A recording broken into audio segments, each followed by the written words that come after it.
नमस्कार मित्रांनो, सुस्वागतम. मुरांबा या मालिकेच्या आजच्या भागामध्ये अगदी मनपूर्वक मी तुमचं स्वागत करते. आजच्या भागामध्ये मात्र आता अक्षय अजून घरी आलेले नाहीये, म्हणून सगळेजण आता अगदी टेन्शनमध्ये आहेत आणि अक्षय येण्याची वाट पाहत आहे. तेव्हा आता आरोही धावतच येते.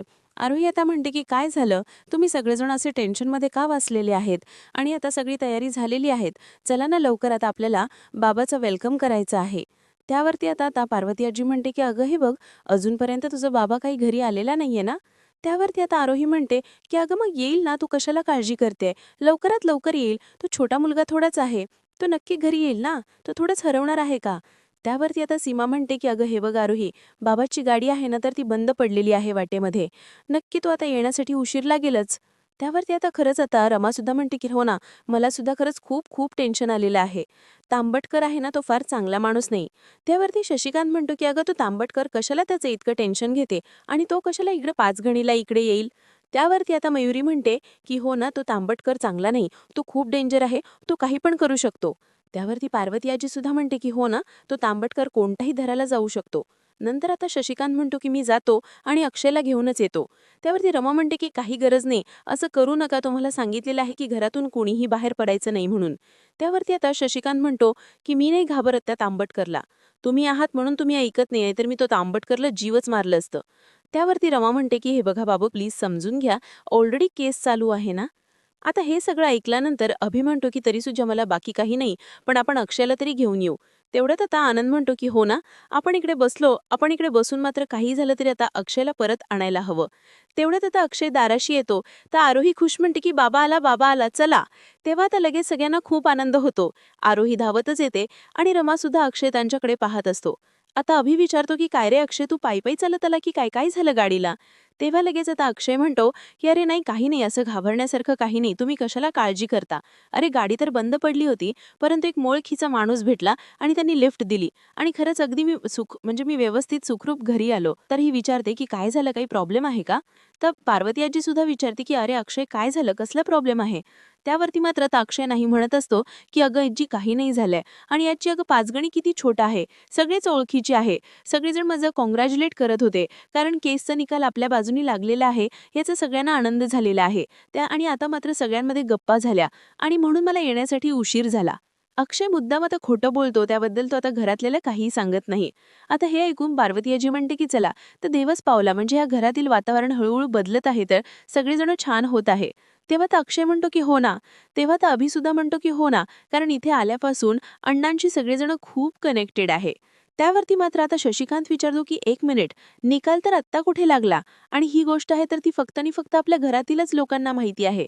इतक्या लवकर 5 गणीमध्ये ही बातमी पसरली कशी, असे आता शशिकांत विचारतो. तेव्हा अक्षय पुन्हा खोटं बोलतो. रमा त्याला खुणावून विचारते की नक्की काय झालेलं आहे. त्यावरती अक्षय रमाकडे लक्ष न देता आता सगळ्यांना सांगतो की मी सगळ्यांना सांगत होतो की आपल्या बाजूनी मात्र निकाल लागलेला आहे, त्यामुळे ते सगळेजण कॉंग्रॅच्युलेट करत होते. असं झालं, आणि शेमती काय आहे की या सगळ्यात वेळ गेला म्हणून येण्यासाठी उशीर झाला. अक्षयला तर अगदी घाम सुद्धा फुटलेला आहे.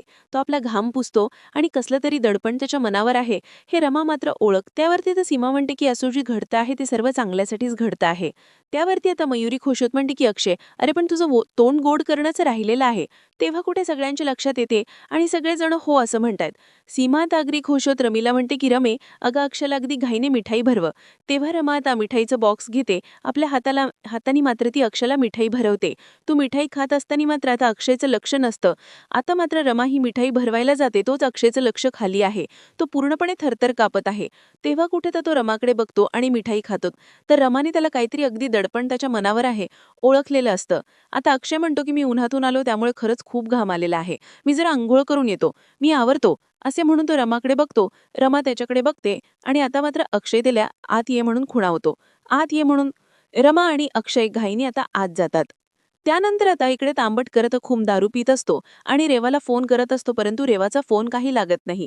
त्यानंतर आता तेथे वकील साहेब येतो. वकील साहेब काहीतरी बोलणार, तर तांबटकर त्याला हाताच्या इशाऱ्याने शांत राहायला सांगतो. आता रेवा काही फोन उचलत नाही, तर तेव्हा त्याला तो खूप चीड येते. तो कमॉन म्हणतो आणि खूपच भडकलेला आहे. त्यामुळे तो आणखीनच काही जास्त दारू पित असतो.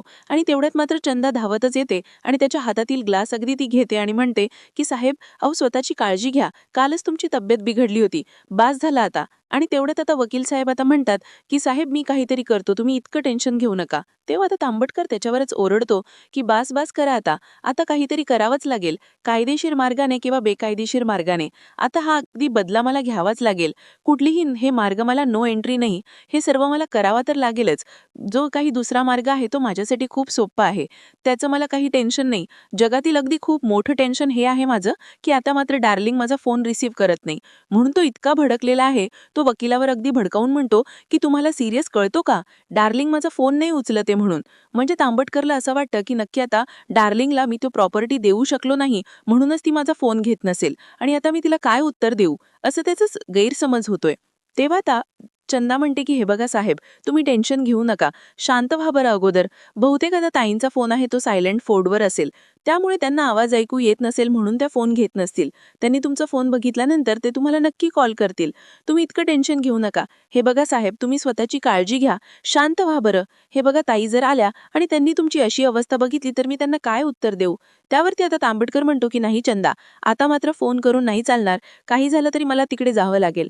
पण आता अति होत आहे म्हणून तांबटकर लगेच आपली बॅग भरायला जातो. तेव्हा आता चंदा आणि वकील साहेब आता म्हणतात की अहो सर, आता तांबटकर म्हणतो की हे बघा ते रमाक्षय आहेत ना, एका दिवसात मात्र त्यांचं चॅप्टर आहे तर ते क्लोज करूयात, त्याशिवाय मात्र खेळाचं रंगत नाही येऊ शकत. रागाने तांबटकर आतमध्ये निघून जातो तर चंदाला खूप टेन्शन येते, वकील साहेब सुद्धा खूप टेन्शनमध्ये येतात. त्यानंतर अक्षय जेव्हा आत येतो त्या अक्षय आत आल्यानंतर आता जे काय हार्टच्या आकाराचं जे एक म्हणजे एक सरप्राईज आहे आणि त्यातून आता गुलाबांच्या फुलांच्या पाकळ्या आहेत तर अक्षयच्या अंगावर पडतात. आता मात्र हे जे काही आहे ते रमानेच केलेलं आहे. आता मात्र त्यावर असं लिहिलेलं आहे की खरंच थँक्यू सो मच, मिरचीचा ठेचा रमा. त्याच्या मागून आत येते, रमा दरवाजा बंद करून घेते. तर अक्षय तो वाचत असतो. अक्षय खूपच खुश होतो. रमा आता अक्षयला खुशत विचारते की गेलं ना तुमचं टेन्शन. त्यावरती आता अक्षय खुशत म्हणतो की हे असं काही लिहायचे काही गरज नव्हते. त्यावरती रमा म्हणते की काय गरज नव्हती म्हणजे काय, तुमच्या चेहऱ्यावरचं गेलेलं हसू मला बघायचं होतं, तुमच्या चेहऱ्यावर हसू येण्यासाठी मी काही पण करू शकते. तेव्हा आता अक्षय म्हणतो की मग असं असेल तर मी हे हसू आहे तर 24 तास आता चेहऱ्यावर अगदी मिरवायला तयार आहे. आणि खरं सांगतो तुला, अगं बायकोने असं नवऱ्याला थँक्यू वगैरे म्हणायचं नसतं, ते कसं की असं औपचारिक असं वाटतं. त्यावरती रमा विचारते की मग नक्की काय म्हणायचं आहे. रमा पुन्हा विचारते की काय म्हणायचं असतं. तर अक्षय म्हणतो की काय म्हणायचं असतं तुला माहिती नाही. अक्षय म्हणतो की मी तुला फोनवर नाही का म्हणालो. आणि तो लगेच आपल्या हातातील बॅग आहे तो बेडवर फेकतो. रमाला मात्र तो अगदी जवळ घेतो आणि म्हणतो की बोलून दाखव की करून दाखव. तेव्हा आता रमा खुश होते आणि अगदी खुश होत ती अक्षयच्या मिठीत येते. अक्षय मात्र आता रमाच्या गालांचा गेस घेत असतो. रमा खुश होत त्याच्याकडे पाहत असते. त्यानंतर आता इकडे रेवा ही गाडीतून येत आहे. परंतु आता ती इतकी रडत आहे, इतकी हर्ट झालेली आहे की तिला आता तांबटकरचा फोन घेण्याची सुद्धा आता काही इच्छा नसते. तिचं कशातही लक्ष लागत नाही. ती आता रडतच गाडी चालवते. सगळं काही अक्षयचं बोलणं आठवत येत आहे.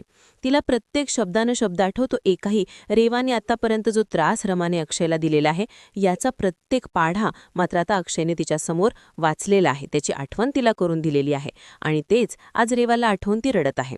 तर अक्षय जे काही तिला बोललेलं आहे तर ते प्रत्येक बोलणं तिला आठवते. कारण ती इतकी म्हणजे जेलमधनं आली तरीसुद्धा चेहऱ्यावर पश्चातापाचं काही एक लवलेशसुद्धा नाही. आणि तू अशी बाई आहेस की जगात कुणीही मी तुझ्यावर विश्वास नाही ठेवू शकणार, मी मात्र कधीच ठेवणार नाही, लक्षात ठेव. तेवढ्यात रेवाचं आता गाडी चालवायकडे सुद्धा लक्ष राहत नाही. ती या पूर्णपणे टेन्शनमध्ये अडकून गेलेली असते आणि त्याच वेळेस तिच्या हातातील ताबा सुटतो आणि समोरून जी गाडी येत आहे ती काही तिला कळत नसतं आणि गाडी जोरात जाऊन आदळते. रेवाचा अपघात होतो. तिच्या डोक्याला जखम झालेली आहे आणि तरीसुद्धा ती अक्षय अक्षय म्हणत आहे, अक्षय अक्षय. आणि तेवढ्यात ती तिथेच बेशुद्ध पडते. त्यानंतर मात्र आता इकडे रमा आणि अक्षय खूपच एकमेकांच्या जवळ आहे आणि रोमॅन्टिक होऊन त्या दोघांमध्ये रोमॅन्टिकपणा सुरू असताना मात्र आरोही धावतच येते. आई आणि बाबा असं ओरडते. दोघेही आता खूपच कावरे-बावरे होऊन बाजूला होतात, घाबरतात आणि बाजूला होतात. तेव्हा आरोही म्हणते की काय रे बाबा, कसं वाटलं तुला हे सरप्राईज, आवडलं ना नक्की. तर आता अक्षय म्हणतो की सॉलिड, खूपच मस्त. मला मात्र आता खूप हसू येत असते. आता अक्षय म्हणतो की खूपच मस्त सरप्राईज आहे गं.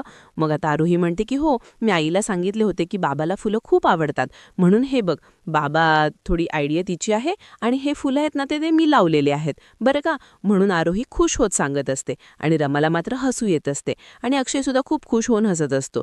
तर अक्षय म्हणतो की खरंच अरे वा, खूपच छान, खूपच मस्त, मला खूप हे सरप्राईज आवडलं बरं का आरोही. आणि रमाने खूप खुश होतात आणि त्यानंतर अक्षय आरोहीला म्हणतो की आता तू अगदी वेळीच येऊन जे काही सरप्राईज दिलंय ना ते मला जास्त आवडलं. आता आरोहीला काही कळत नसतं. आरोही आता दोघांकडे पाहते आणि विचारते की म्हणजे नक्की काय बाबा, तू काय म्हणतो ते मला काहीच कळाले नाही. तुला हे सरप्राईज आवडलं किंवा नाही आवडलं? तर अक्षय म्हणतो की आवडले. आता आरोही म्हणते की हो का, आवडले ना, मग ठीक आहे, ओके, आणि आता मला खूप काम आहेत, मी जाते. म्हणून आरोही जायला निघते. तर अक्षय तिला म्हणतो तुला काय काम आहेत गं? तर आता रमा म्हणते की नाही तर काय. तेव्हा आरोही म्हणते हे बघ, मला आजीला किचनमध्ये हेल्प करायचे आहेत आणि आज मात्र आजी मला पोळ्या लाटायला शिकवणार आहे. तर आज मात्र मी तुझ्यासारखी आणि आईसारखी मात्र सुपर डुनिंग करणार. तेव्हा लगेच आता अक्षय खूप खुश होतो आणि रमासुद्धा, आणि आरोहीला अगदी टाळी देतो आणि तो आरोहीचा गोडसा पापा घेत म्हणतो की मला तर हे सरप्राईज जास्तच आवडलं. तेव्हा आता आरोही म्हणते की थँक्यू हां, आता मी जाते, तुम्ही बोला. जायला निघते आणि परत म्हणते की अरे देवा. त्यावर की अक्षय म्हणतो की काय रे अरे देवा. टेबलवर मात्र तिने 2 गुलाबाची फुलं ठेवलेली असतात आणि ती फुलं घेऊन ती मात्र दोघांच्या हातात देते. आणि आता रमा म्हणते की थँक्यू आरोही. रमासुद्धा तिचा आता गोड पापा घेते आणि आरोही बाहेर गेल्यानंतर आता अक्षय ते गुलाबाचं फूल आहे ते आपल्या दातात धरतो. आता रमा म्हणते की ऐका ना प्लीज.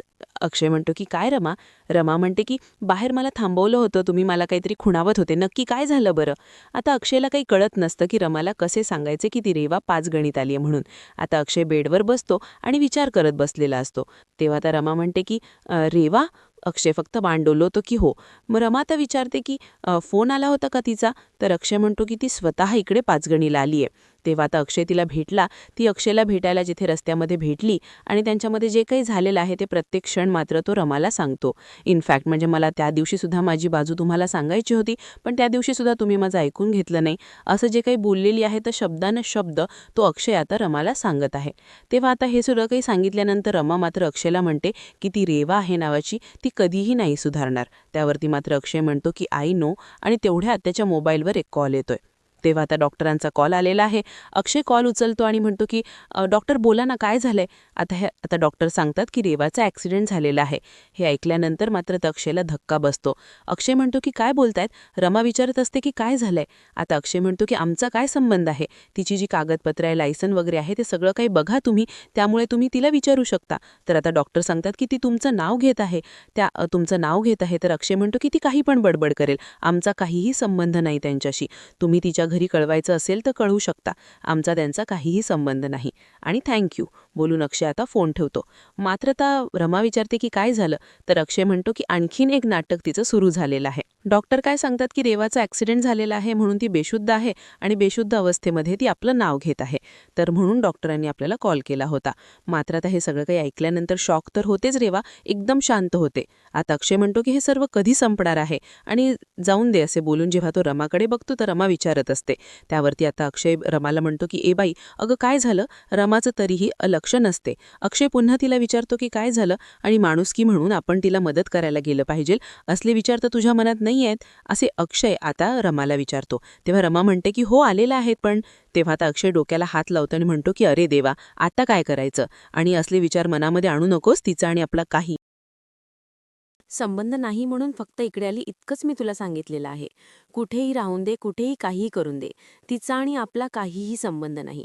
आणि कळतं ना तुला मी काय म्हणतो ते? ऐक तर, आपल्यासाठी हा आजचा दिवस खूप महत्त्वाचा आहे आणि तो आपल्याला सेलिब्रेट करायचा आहे. तिच्यामुळे आपण आपल्या दिवसाची वाट लावून घ्यायची नाही, हे लक्षात घे. आणि हे बघ, मी छान तयार होतो, आवडतो, आणि आपण छान मस्तपैकी कुठेतरी फिरायला जाऊयात. ओके? रमा आता खुश होते आणि मान डोलवून हो असं म्हणते. तेव्हा आता दोघेही खुश होऊन तयारीला लागतात. त्यानंतर आता इकडे शशिकांत कसला तरी बाहेर विचार करत आहे आणि तेवढ्यात तिथे सीमा येते. सीमा विचारते की काय हो, काय झालं? कसला विचार करतायत? व ते शशिकांत म्हणतो की कसला नाही, असाच. आता सीमा विचारते की सांगा ना हो, कसला विचार करतायत, नक्की काय झालेलं आहे? त्यानंतर मात्र सीमा म्हणते की मीच तुम्हाला सांगते की मला काय वाटतं, कारण मला आता रमा आणि अक्षयची जास्तच काळजी वाटायला लागलेली आहे. सकाळी उठल्यापासून ते दोघं काहीतरी विचित्र वागतायत. अशी काहीतरी गोष्ट आहे की ती आपल्यापासून ते लपवतात, म्हणून असं मक्र मला सतत वाटतं. त्यावरती तशी शिमान म्हणतो की एकदम करेक्ट, कारण मला सुद्धा तेच वाटतं. नक्की काहीतरी ते फसवतायत, म्हणून नक्की काहीतरी आता ते दोघांचं बिनसलेलं आहे. त्यांच्या डोळ्यात जी काही धाकधूक आहे ना, ती मात्र आता समजते. त्यानंतर आता अक्षय तयार होतो आणि शिट्ट्या वाजवत असतो जेव्हा बाहेर येतो. आणि रमासुद्धा आता दोघेही तयार झालेले आहेत. तेव्हा आता शशिकांत विचारतो की काय रो तुम्ही दोघेजण तयार होऊन कुठे निघालात? तेव्हा दोघे अगदी खुश असतात. आता अक्षय खुशेत म्हणतो की आम्ही जरा बाहेर फिरायला चाललोय, जरा पेरपटका मारून येण्यासाठी. बरेच दिवस झाले गेलो नाही, त्यामुळे असं वाटतं की फिरायला जाऊयात म्हणून. तेव्हा आता लगेच शशिकांत म्हणतो की 1 मिनिट, विनाकारण असं फिरायला जाणार हे तुमची जोडी नाहीये. आणि खरं सांगा तुम्ही कुठे चाललात? सीमासुद्धा विचारते. तेव्हा शशिकांत पुन्हा विचारतो तुम्हाला काही टेन्शन वगैरे आहो का? कुठे चाललात तुम्ही आणि त्याबद्दल तुम्ही आम्हाला नाही सांगत? त्यावरती आता लगेच शशिकांत रमाला सुद्धा विचारतो की अगं काय झालं रमा, कुठे निघालात तुम्ही? तर अक्षय म्हणतो की हे बघा आई आणि बाबा, आम्हाला खरंच काही टेन्शन नाही, आम्ही खरंच फिरायला चाललो म्हणून. आणि परत अक्षय म्हणतो की अगं आई, नसत्या चौकशा कशाला करतेस, खरंच अगदी आम्ही खरंच फिरायला चाललो म्हणून. त्यावरती शशिकांत म्हणतो की अच्छा. आणि नेमकं आता शशिकांत विचारतो की मला सांगा बरं, तुम्ही नेमकं कोणत्या हॉटेलला चाललात आणि कुठल्या आगात, काय नक्की तुमच्या मनामध्ये असा फिरण्याचा विचार कसा आला असेल, सांगा ना बरं नक्की काय झालंय. पण ती सीमा म्हणते की हो सांगच बरं आता. तेव्हा शशिकांत म्हणतो की मला तर असं वाटतं तुम्ही नक्की दोघेही काहीतरी सिक्रेट मिशनवर आहात. किंवा आता सीमा पुन्हा विचारते की हो नक्की तुमच्या डोक्यामध्ये काहीतरी सुरू आहे. रमा अक्षय तुम्ही दोघं सांगा बरं नक्की काय लपवतायत ती. आता अक्षय म्हणतो की हे बघा तुम्ही जे काही विचार करतायत ना, त्या विचारातून आम्हाला बाहेर ठेवा, आम्ही खरंच अगदी मनमोकळेपणाने फिरायला चाललो. आणि अक्षय रमाला म्हणतो की चल ग रमा, फक्त हसत असते. तेव्हा आता शशिकांत आणि सीमा पाहत आहे. तर आता अक्षय म्हणतो की नक्की काय झालं, कसल्या टेन्शनमध्ये आहात तुम्ही? अक्षय रमाला म्हणतो की तू त्यांना समजावून सांग बरं. आता रमा म्हणते की खरंच आई आणि बाबा, खरंच आम्ही लाँग ड्रायव्हिंगला चाललेलो आहोत, किती दिवस झाले असे निवांत नाही फिरलो म्हणून चाललो होतं. हे बघ तसं खरंच काही नाहीये, आम्ही तुमच्यापासून खरंच काही लपवत नाहीये. त्यावरती शशिकांत आणि सीमा दोघे म्हणतात की ठीक आहे, लवकर जा आणि लवकरात लवकर या. तेव्हा आता अक्षय आणि रमा आपल्या हातामध्ये हात घालून अगदी दोघेही मस्त फिरायला निघून जातात. त्यानंतर मात्र आता इकडे रेवावर उपचार सुरू आहे हॉस्पिटलला. आणि आता तेवढ्यात विश्वनाथ तांबडकर तेथे येतो आणि म्हणतो की डार्लिंग रेवा, काय झालं तुला? हे सर्व तू खूप घाबरलेला आहे. रेवाची ती अवस्था बघून त्याला खूप टेन्शन येते. आता अजूनपर्यंत ती बेशुद्धच आहे. तर आता तांबडकर म्हणतो की बघ बरं, बघ लवकरात लवकर माझ्याकडे बघ, मी आलो, बोल ना तू माझ्याबरोबर, काहीतरी बोल ना माझ्याबरोबर, काहीतरी अगदी बडबड वगैरे कर. हे बघ तू अशी शांत पडलेली मला नाही बघत, तू माझ्याकडे बघ बरं. आणि तुला तर चांगलंच माहिती आहे की मी तुझ्याशिवाय नाही जगू शकत. तर डार्लिंग एकदा एकदा डोळे उघड. आणि तेवढ्या तिथे डॉक्टर येतात. तेव्हा आता डॉक्टर म्हणतात की मिस्टर तांबडकर.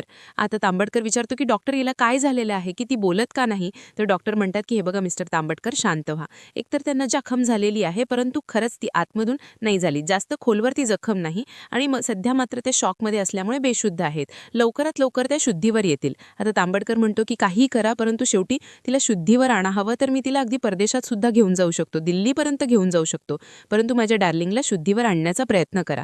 ती मला बरी झालेली हवी, सुखरूप हवी आहे. डॉक्टर म्हणतात की हो, हे बघा मिस्टर तांबडकर, ह्या सगळ्याची अजिबात गरज नाही. तर उलट त्या कंडिशनमध्ये त्यांना जर आपण शिफ्ट केलं तर ते धोक्याचं ठरू शकतं. त्यानंतर आता डॉक्टर मिस्टर तांबडकर यांना पुन्हा विचारतात की पोलिसांनी जे काही तेथे अपघात झाला आणि त्यानुसार तुमचा आणि त्यांचा संपर्क साधलेला आहे तर बरोबर आहे का? आणि पोलिसांना मात्र त्या कारमध्ये एक गन सुद्धा सापडलेली आहे. आता ह्याबद्दल तुम्हाला काही आयडिया आहे का? हे ऐकल्यानंतर आता तांबडकरला धक्का बसतो. तांबडकर म्हणतो की तुम्ही काय बोलताय, माझ्याकडे गन आली कुठून? आता म्हणजे तांबडकर डॉक्टरला म्हणतो की ती कायदेशीर एक बाब आहे, हे मी हँडल करेन माझ्या वैयक्तिक प्रयत्नाने, फक्त आणि फक्त तिच्याकडे लक्ष द्या. आता डॉक्टर म्हणतो की ठीक आहे, वेलकम. तेव्हा आता तांबडकर रेवाजवळ बसतो आणि म्हणतो की डार्लिंग, ऐकलंस ना तू, हे सगळं त्या रमा आणि अक्षयमुळेच झालेलं आहे आणि तुझ्या या अवस्थेला फक्त आणि फक्त तेच जबाबदार आहे. तू अशी हॉस्पिटलला पडलेली आहे आणि तरी सुद्धा मी शांत बसू का? मग आपल्या प्रेमाला काय अर्थ उरेल? त्यामुळे नाही, त्यांना धडा शिकवल्याशिवाय मी शांत नाही बसू शकत. रमा आणि अक्षय, मी तुम्हाला शिक्षा देणार म्हणजे देणारच. असे बोलून तांबडकर रागाने इथून निघून जातो. आणि आता रेवाला शुद्धी आल्यासारखी होत असते. तिच्या हातापायांची अगदी हालचाल व्हायला सुरुवात होते आणि तोंडातून ती काहीतरी शब्द गुणगुणत असते. हा भाग इथेच संपतो. पुढील भागामध्ये आणि अक्षय जिथे हॉटेलला फिरायला आलेले आहे तर तेथे तांबडकर येतो आणि माझ्या रेवाला तिकडे अगदी जखम करून तुम्ही इकडे मस्त एन्जॉय करतायत थंड आईस्क्रीम खातायत आणि माझ्या डार्लिंगला तुम्ही काय केलंय? मला माहिती आहे सगळं तुमचं काम आहे, कारण रेवाचा असा अचानक अपघात होऊ शकत नाही. आता अक्षय म्हणतो की तुम्ही शुद्धीत आहात का? काय बडबडताय? तांबडकर म्हणतो की फक्त बोलत नाही तर करून दाखवतो. आता अक्षय मुकादम मी काय करतो ते बघतच राहा, त्या मला नाही सोडणार असे बोलून तो आपल्या गाडीमध्ये बसतो आणि गाडी अगदी जोरात अक्षय आणि रमाच्या अंगावर घालायला येतो. माझ्या डार्लिंगचा तुम्ही अपघात केलेला आहे आणि त्याच कारखाली मी तुम्हाला चिरडून मारतो असे बोलून तांबडकर रागाने ती गाडी त्यांच्या अंगावर घेऊन येतो. आता मित्रांनो, पुढे नक्की काय होतं हे बघण्यासाठी आपल्या चॅनलला नक्की सबस्क्राईब करत राहा. धन्यवाद.